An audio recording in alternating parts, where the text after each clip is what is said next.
Vamos a buscar en la palabra del Señor en Santiago capítulo 5. Vamos a considerar los versículos del 16 al 18. Y cuando lo tenga, diga amén. Amén. Confesaos vuestras ofensas unos a otros y orad unos por otros para que seáis sanados. La oración eficaz del justo puede mucho. Elías era hombre sujeto a pasiones semejantes a las nuestras y oró fervientemente para que no lloviese, y no llovió sobre la tierra por 3 años y 6 meses. Y oró y otra vez oró, y el cielo dio lluvia y la tierra produjo su fruto. Dele la mano al que está a su lado y dígale el tema en esta hermosa mañana: la oración con sabiduría.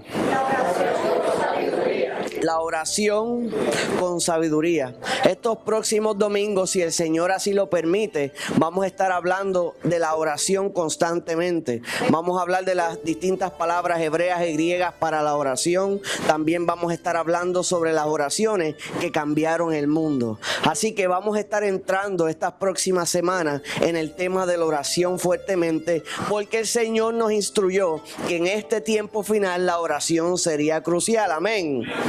Amén. ¿Y quién vive? Y a su nombre. Ahora leímos esta palabra de Santiago, y cuando vemos en la palabra del Señor, Él nos exhorta a orar constantemente. Le voy a contar a método de introducción un testimonio. En el 2004 yo estaba trabajando en un banco. Mientras estaba trabajando recibí una llamada. En esa llamada me llamó un familiar de una persona indicándome que un joven estaba buscando cómo suicidarse. Estábamos trabajando con él, había buscado la soga, estaban pendientes a él y quería ese día terminar con su vida. Recuerdo que cuando estaba trabajando salí corriendo con la Biblia al baño en el trabajo, puse la palabra abierta encima del lavamanos, comencé a clamar con intensidad por la vida de este joven, porque no tenía manera alguna de llegar hasta donde él estaba, pero el Dios Todopoderoso estaba en aquel lugar, y comencé a clamar con intensidad hasta que sentí que esa opresión abandonó al joven estando tan lejos. Y recuerdo que miré la palabra. De hecho, esta es exactamente la Biblia que yo tenía en ese momento. Lo tengo todavía marcado de ese día. Y cuando bajo mi mirada, después que sentí paz en mi corazón, decía: subiste a lo alto, cautivaste la cautividad, tomaste dones para los hombres y también para los rebeldes, para que habiten entre ellos Jehová Dios. O sea que el Señor me estaba respondiendo que el clamor de aquel momento estaba obteniendo la respuesta a aquel joven, y Dios lo estaba libertando y sanando a una distancia bastante, o sea, estaba bastante lejos. Yo estaba en San Juan, él estaba en el barrio Negros de Corozal. Usted imagínese tratar de llegar desde San Juan allá a la hora del tapón. No había manera, pero la oración llegó. Y a veces algunas personas tienen poco la oración y le dan más importancia a lo que pueden hacer, pero la realidad es que lo primordial debe ser la oración. Obviamente la palabra nos habla que si no hay, la fe lleva acción, porque la fe sin obra, pues debemos orar con fe y actuar. Pero no debemos actuar y después orar con fe, sino que presentarlo a Dios. ¿Qué? ¿A Dios qué? Primero. Ahora, hay una historia de la palabra del Señor, que Jesús va caminando con sus discípulos, y entonces el Señor, cuando buscó higos en una planta y no había, maldijo la planta. Dice que entonces al otro día Pedro le dijo: mira, la higuera que maldijiste se ha secado. Y dice respondiendo Jesús: tened fe, porque de cierto os digo que cualquiera que dijera a este monte: quítate y échate en el mar, y no dudar en su corazón, sino que creyere que será hecho lo que dice, lo que diga será hecho. Por tanto os digo que todo lo que pidiereis orando, creed que lo recibiréis y os vendrá. El problema está que cuando oramos no haya fe en nuestra oración, no tengamos fe en lo que estamos pidiendo, y en ocasiones clamamos a Dios y no creemos que vamos a ver respuesta. Vamos a ser honestos, vamos a ser sinceros. A veces oramos por sanidad, pero no creemos que podemos ser sanos.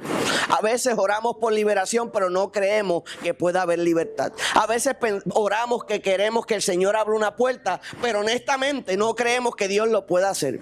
Y ahí cuando clamas de esa manera, ¿usted cree que va a haber? La palabra nos enseña que no dudare. De tu corazón no puede dudar. Tu corazón no puede dudar. Mira, no me sale ni la palabra. Cuando ora, tienes que creer que Dios puede hacerlo. Pero el problema es que muchas veces vemos las circunstancias más grandes que nuestro Dios. ¿Por qué? Porque a nuestro Dios no lo podemos ver, pero nuestras circunstancias sí. Puedes ver tus circunstancias, pero no puedes ver a Dios. Por ende, puedes pensar que tus circunstancias son más grandes que Dios, pero la realidad es que Dios es más grande que tus circunstancias. Dios es más grande que tus circunstancias. Dios es más grande que tus situaciones. Dios es más grande que cualquier enfermedad. Dios es más grande que cualquier problema. Dios es más grande que cualquier cosa. Así que tienes que cambiar en tu mente esa forma de ver las cosas, porque así es como lo ve el mundo. Mas tú has sido separado, hemos sido separados para ser la iglesia del Señor. Debemos ser diferentes, actuar diferente, hablar diferente. Por ende veremos resultados diferentes a los que el mundo ve. Amén. ¿Quién vive? Y a su nombre. Pero no puede haber duda. Algunas de las palabras hebreas, en cuestión a la oración, es la oración de intercesión, que es súplica o himno. Otra es como solicitar juicio. Y vemos una y otra cosa que el Señor nos da palabras clave de cómo nosotros debemos clamar a Él. Ahora, ¿qué impide que podamos ser escuchados por el Señor? Si hay odio en nuestro corazón, si no tenemos un corazón recto, no podemos pedir. O sea, podemos pedir, pero no vamos a recibir. Cuando usted pide vanidosamente, no va a haber respuesta. Cuando usted pide con orgullo o por deseos carnales, no va a haber respuesta. Cuando usted no pide perdón a un semejante o aún al Señor, no va a haber respuesta. De hecho, la palabra nos enseña, y lo hemos hablado antes, que cuando alguno trata mal a su esposa, su oración tiene estorbo. Eso lo dice la palabra del Señor. Hay personas que no son escuchadas por su trato hacia su esposa. Hay personas que no son escuchadas porque no han soltado el perdón que Dios les solicitó que dieran. Amén. De hecho, la misma palabra que leímos establece más adelante: y cuando estéis orando, perdonad si tenéis algo contra alguno. O sea que el Señor le dice: puedes trasladar un monte de un lugar a otro, pero si cuando estéis orando, perdonad si tenéis algo en contra de alguno, para que también vuestro Padre que está en los cielos os perdone a vosotros vuestras ofensas. Porque si vosotros no perdonáis, tampoco vuestro Padre que está en los cielos os perdonará vuestra ofensa. O sea que nosotros restringir el perdón hacia otro restringe nuestra propia bendición. Cuando no sueltas ese perdón, no recibes el tuyo. Y a veces jugamos el papel de juez y creemos que el otro es más pecador que uno. Y a veces condenamos el pecado de otro solamente porque ese no es el pecado que tú practicas. Como esa no es tu debilidad, pues es fácil acusar al otro. Pero vamos a medir pecado por pecado. Nadie es perfecto y eso lo establece la palabra de Dios. Lo que nos transforma y nos da acceso a que el Señor nos escuche es tener un corazón contrito y humillado delante de su presencia, que va continuamente delante de Él, pidiéndole que lo limpie, que lo restaure, y va haciendo los cambios de manera progresiva. Amén. Amén. No estamos hablando de continuar pecando y pidiendo perdón, pecando y pidiendo perdón. El Señor le estableció a la mujer adúltera: vete y no peques. Pues la clave está en una vez el Señor te perdona, aunque la palabra también nos enseña que si 7 veces cae el justo, 7 lo levanta, pero caramba, pon de tu parte ya y comienza a caminar directamente. Amén. ¿Quién vive? Ahora, cuando ya pedimos perdón y es de continuo, porque no es que le pidas perdón al Señor cuando te convertiste y ya eres santo y ya no tienes que pedir perdón. Tenemos que mantener ese corazón delante de la presencia de Dios y pedirle que nos limpie constantemente. Tenemos que estar alerta a cómo nos estamos comportando. O sea, usted tiene que estar alerta. Estoy fallando en esto, estoy fallando en esto, estoy fallando en lo otro. Tengo que mejorar aquí, tengo que mejorar allá. No justificándote, porque el Señor es el que justifica. Pero tú no te justifiques. No busques excusas de nada. Señor, tengo que mejorar en esto y punto. Y comienza a tomar las decisiones, a hacer los ajustes para vivir correctamente delante de la presencia del Señor. Porque el Señor sabe si tú estás dando tu máximo. Usted puede decirme a mí, puede decirle al otro que está dando el máximo, pero Dios sabe quién está dando el máximo. Y usted también. ¿Quién vive? Y a su nombre. Ahora, limpiando cuentas, siendo limpio de pecado y pidiéndole al Señor, tenemos que tener un corazón que solicita para sí mismo lo que quiere para los demás. Porque hay gente que es envidiosa, hay gente que no tiene un corazón limpio y pide juicio para el vecino y justicia para sí mismo. Señor, dale conforme a su pecado. Señor, dale lo que se merece. Pero entonces, si el hijo es sinvergüenza, pide misericordia para el suyo y juicio para el del vecino. Eso es un corazón no escuchado, no. Porque tienes que pedir lo mismo tanto para el del vecino como para el tuyo. Cuando tú lo que quieres, el Señor nos enseña, misericordia quiero y no sacrificio. Cuando tú eres misericordioso en general, independientemente de quién sea, estás operando bajo el corazón del Señor. Cuando tienes misericordia, yo sé, Señor, pero perdónalo. Como Moisés, Señor, yo sé que el pueblo no está bregando bien, pero ten misericordia de él. El Señor dijo, vamos a eliminarlo, vamos a darte otro. Él decía, Señor, ten misericordia de él. Abraham, Señor, si hubieran 50, Señor, si hubieran 40. Ese corazón de querer misericordia, tanto para ti como para los demás, eso es un corazón escuchado. Amén. O sea que escudriña tu corazón en esta hora. Si no estás pidiendo correctamente, esta es la hora de ir limpiando ese corazón. ¿Por qué? Porque la intención de este mensaje es que limpies tu corazón para que entonces a los ángeles a operar según lo que estás pidiendo. Porque cuando nuestro corazón está recto delante del Señor, usted pensaría que está hablando al aire, pudiera erróneamente pensar, pero cuando tu corazón está recto, tus palabras no están cayendo a la tierra, ¿sabes? Es cierto que no vas a ver ahora mismo, pero Dios está obrando de antemano. Usted nunca sabe cómo Dios mueve la ficha. Vamos a utilizar un ejemplo cualquiera. Hay un lugar, una casa que usted quiere vivir y usted comienza a clamar por esa casa porque es cerca del trabajo, de la iglesia, lo que sea, pero usted no sabe los datos de la casa. Pero entonces hay una herencia, entonces hay un heredero borle desaparecido, por darle un ejemplo, y usted comienza a clamar y usted no ve nada. Pero mientras usted está orando, alguien llama a un abogado, contactan a la persona, están resolviendo todo y usted sigue clamando y el Señor está moviendo cosas que tú no puedes ver. Y de momento te levantas en la mañana, lo que se llama un de repente de Dios, y tiene un se vende. Y usted no sabe que desde el primer momento que abriste tu boca y clamaste, ya Dios estaba haciendo. Lo que pasa es que hay unas cosas que se tienen que organizar para que eso pase. De la misma manera que el Señor va trabajando lo que estás pidiendo, puede estar trabajando contigo para que estés listo para recibir lo que Él te va a entregar. Amén.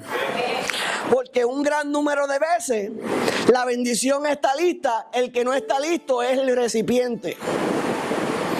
¿Quién vive? Y pedimos y clamamos y lloramos, pero no trabajamos para recibir. ¿Quién vive? Esa es la mayoría de las veces, amados. Deseamos, reclamamos, clamamos, oramos, cadenas de ayuno y oración, pero no nos preparamos, pero no queremos el proceso, pero no queremos el sufrimiento, no queremos lo que nos prepara para recibir precisamente lo que estamos pidiendo. Ahora, hablando de la oración con sabiduría, tengo que poner esto acá. La oración es poderosa cuando sabemos lo que estamos haciendo. Y a veces no reconocemos el poder que Dios nos ha otorgado a través de la oración. Es una herramienta, es un arma útil en nuestras manos, pero es útil si sabemos utilizarla. Porque yo le puedo darle el arma de fuego más potente, pero si no lo entreno cómo utilizarla, ¿de qué le sirve? ¿En dónde lleva las balas? ¿Cómo se acomoda? ¿En dónde se encaja? ¿Cómo se toma? Entonces va a perder mucho tiempo aprendiendo a cómo utilizar ese arma, pero la palabra de Dios nos enseña sobre la oración, por ende nos enseña cómo utilizar la herramienta de la oración, amén. Y esas oraciones que nos enseña su palabra, qué potente. Oraciones como las de Habacuc, que decía, aunque no bendiga como quiera, te voy a alabar, poderoso Dios. Oraciones como la de Jonás, oraciones como la de Daniel, que dice que él presentó su pecado y el del pueblo. Oraciones como la de Elías, qué poderoso. De hecho, la palabra que acabamos de leer nos enseña sobre Elías. Dice que Elías era hombre sujeto a pasiones semejantes a las nuestras. Santiago quiere que entendamos que Elías era un ser humano común y corriente, pero lleno del poder de Dios. Amén. Oraciones como la de Abraham, oraciones como la de Ana. ¿Sabes qué? Ana clamó por un hijo. Dios le entrega ese hijo que se convierte en profeta, que sería Samuel. Samuel fue lámpara al pueblo de Israel.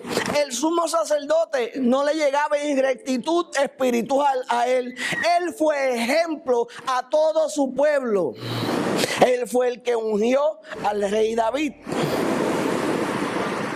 O sea que la oración de Ana fue una de esas oraciones que cambió la humanidad para siempre. O sea que sin esa oración de esa mujer, esa fe inquebrantable, que cuando le dieron la palabra creyó ahí mismo, que recibió, transformó todo. ¿Quién vive? Dice la palabra que leímos, confesad vuestras ofensas los unos a los otros y orad unos por los otros para que seáis sanados. La oración eficaz del justo puede mucho. La primera palabra para la oración es eukomai, que significa desear. O sea que dice, confesad vuestras ofensas los unos a los otros y orad los unos por los otros. Gloria a Dios. ¿Usted desea orar por su hermano? ¿O tú eres el primero, segundo y tercero en la oración tuya? ¿Te acuerdas de tu vecino de la silla aquí? ¿Te acuerdas de tus compañeros de trabajo? ¿O nada más oras por ti, San yo? Señor, acuérdate de esto mío, de esto mío, de esto mío, de esto mío, mío, egoísmo. No he escuchado.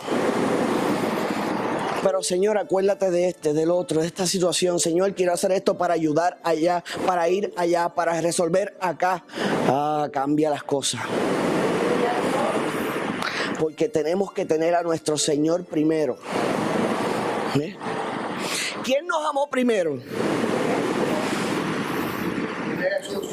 El Señor nos amó a nosotros primero. El Señor nos puso a nosotros primero. Por ende, nosotros tenemos que ponerlo a Él primero. ¿Quién vive?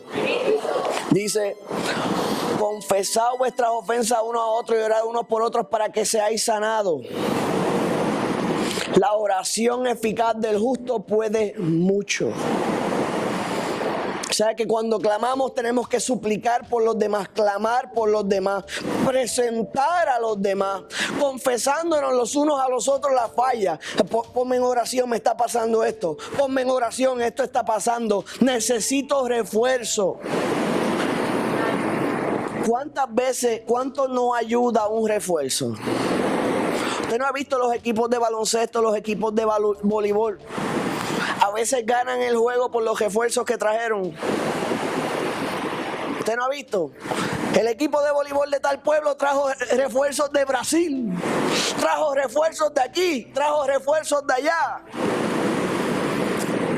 Y nosotros necesitamos gente que nos refuerce en la oración.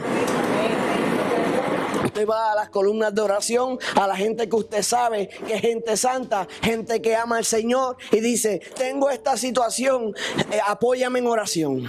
Entonces dejas de ser tú el llanero solitario, dejas de ser tú el Chuck Norris de tu vida y aparecen otros a defenderte juntos, a clamar contigo y se hace más liviano el peso porque hay más manos cargándote.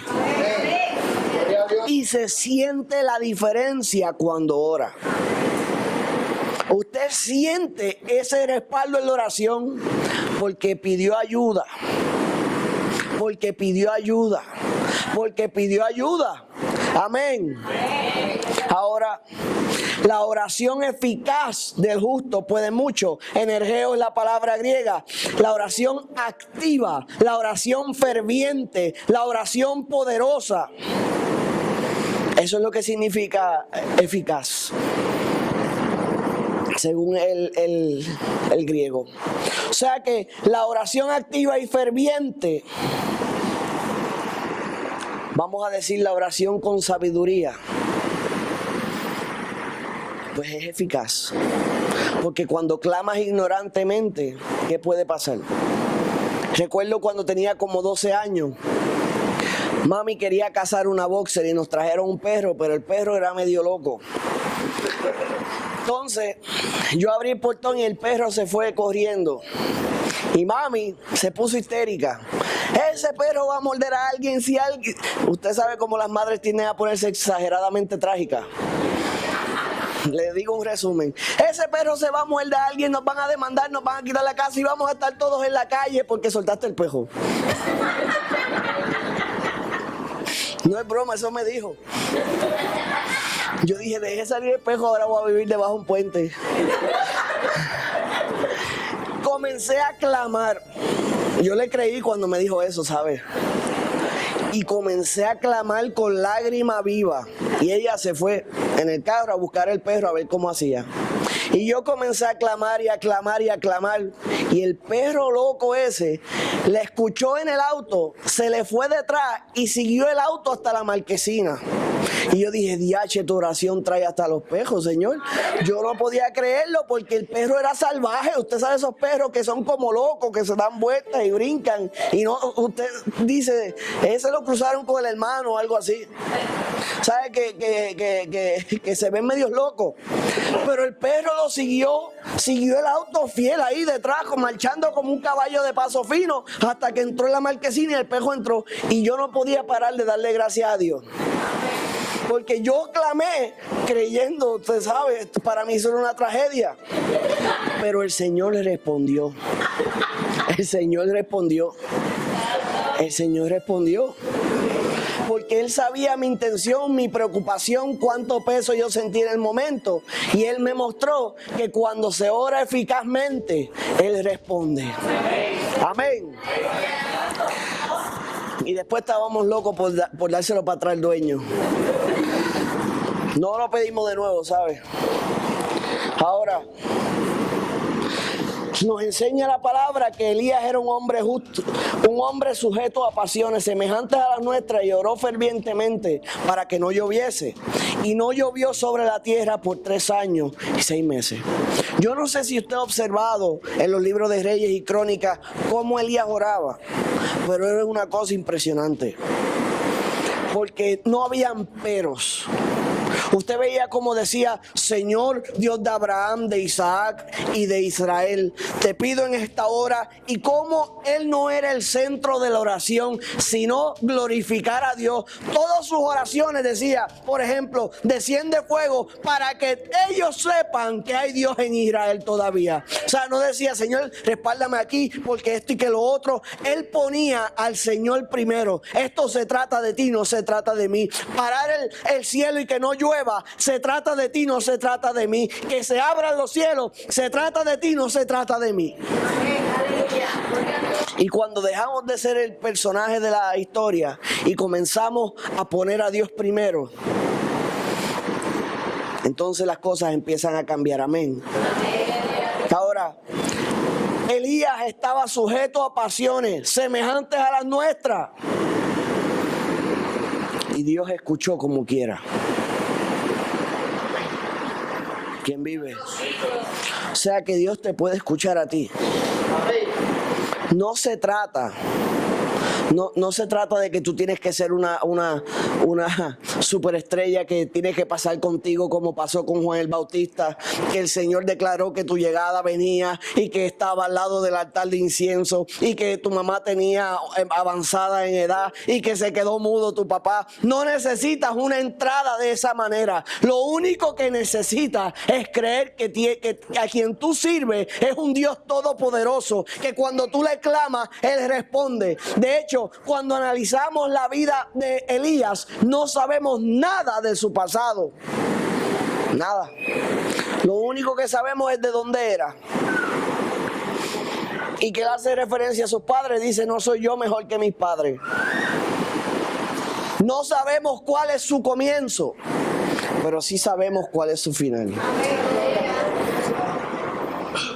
No hubo mucha cosa en su introducción, pero el cierre de su vida fue impresionante. Porque no se trata de ti, se trata de Dios. No se trata de lo que de cosas. A veces nos damos demasiada importancia. Por ejemplo, usted escucha personas, ustedes no han escuchado el tema y le hemos hablado anteriormente del legado. Mi legado y mi legado y mi legado y mi legado y el legado en el baloncesto y el legado que dejo, usted escucha a los deportistas que dejo en esto es tal cosa. Pero la realidad es que el legado que nosotros dejamos no es nuestro. El legado nuestro es el legado de Cristo. Y nuestro mayor empeño debe ser que ni tan siquiera se acuerden quiénes éramos, sino quién operaba en nosotros.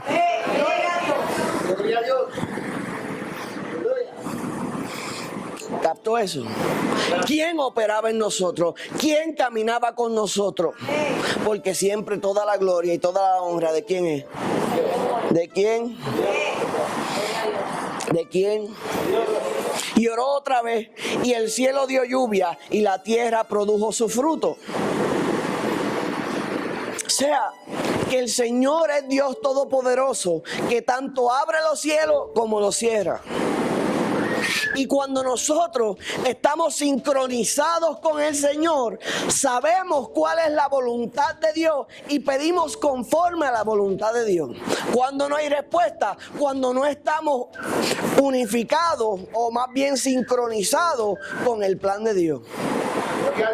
Porque si el plan de Dios es trasladar un monte, lo vas a saber por el Espíritu y vas a clamar conforme al plan de Dios.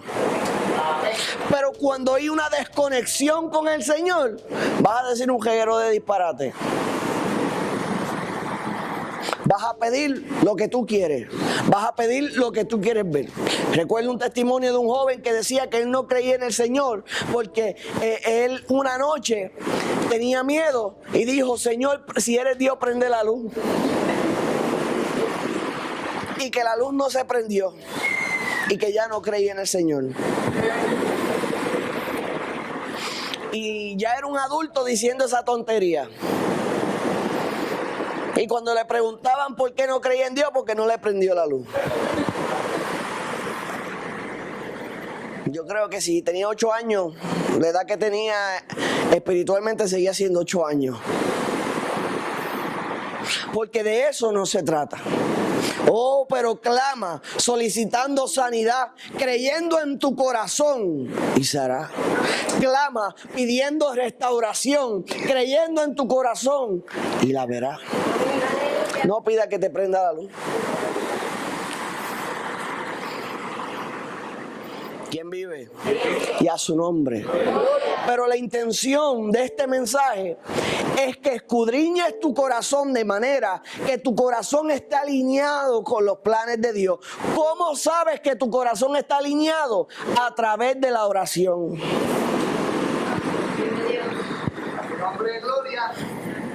A través de la oración. A través de la oración. A veces es más fácil comenzar con oración. A veces no siempre. Es mejor comenzar con la oración y luego entrar en acción. Ora y actúa, ora y actúa. Porque si no, vas a atrasarte. ¿Por qué? Porque vas a actuar y vas a tener que parar a orar por todo lo que va a pasar. Escuchaba, creo que fue Magdiel Narváez hablando, que cuando usted ora en la mañana, opera en el poder de Dios. Y cuando sale sin orar, está operando en la gracia de Dios. Y me encantó mucho lo que dijo, porque es cierto. Hay gente que nunca ora, camina en la gracia, logra cejar el día por gracia, se salva por gracia. Se le abren puertas por la misericordia de Dios. Pero cuando comienzas con oración, camina bajo el poder de Dios. Es muy distinto ir a que te vayan arrastrando por el piso a que vayas caminando con poder. Pero esa diferencia la va a hacer la oración. ¿Quién vive? Y a su nombre. Vamos a estar puestos en pie en esta hora.